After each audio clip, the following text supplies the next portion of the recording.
Joining us is Joseph Williams. He's the former senior editor at U.S. News and World Report. Joseph, as we heard in Jim Spellman's piece, we've certainly seen some changes on a federal level. Are you surprised that on a state and local level, we haven't seen them after 3 years? Not really. To be honest, change has been very incremental writ large in the American history, and particularly in the history of African Americans in this country. It's been slow, it's been incremental, one step forward, two steps back, sometimes three steps back. So we do have to measure progress in terms of the long view. Part of the problem here is that we have 18,000 police departments across the nation, thousands and thousands. They all have individual standards. They all are governed by states, and some of them are even governed by municipalities. So it's kind of a patchwork system. There's no broad federal control over policing in the United States, and that's what the George Floyd Justice and Policing Act was designed to do, bring some measure of federal standards, if not necessarily oversight, to try to reduce abuse by men and women in uniform. And I should say at this point that by and large, the majority of men and women who serve are good and they serve honorably, but there is a certain element that's been very stubborn, very difficult to get rid of by protesting and by demonstrations alone.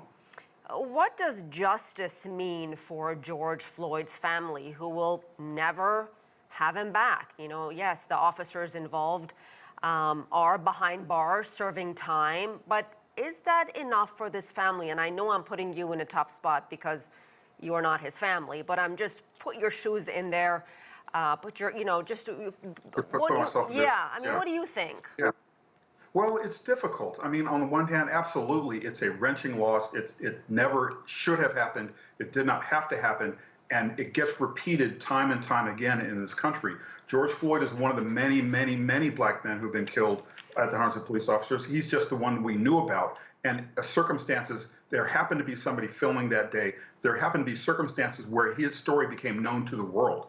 Otherwise, he would have been just another name on a depressingly long list. However, there has been change. The officers are serving time, which is something we would have been inconceivable if you think back to Rodney King in the 90s. It would have been inconceivable to have an officer actually be convicted by a jury for killing a black man in the line of duty. So we have seen progress, we have seen change. For the family, justice probably will never come. They will have a hollow feeling in their souls for the rest of time because their loved one is not there with them.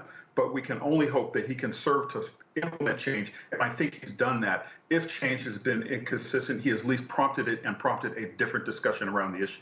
Yeah, there's so many names. I mean, just some of the people we've lost: Eric Garner, Michael Brown, Tamir Rice, Freddie Gray, Breonna Taylor, Dante Wright, which happened after George Floyd. And I think part of the problem, Joseph, is the lack of trust in the black community towards police. How do you fix that when the number of black people killed by police has actually increased in recent years?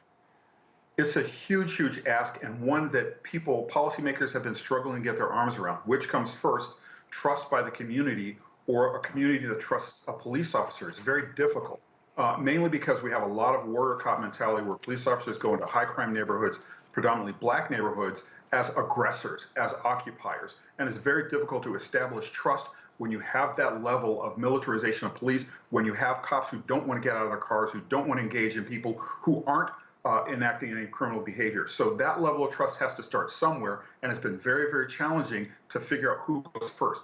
Does the person in the neighborhood trust the cop, or does the cop trust the people that he's sworn to protect and to serve?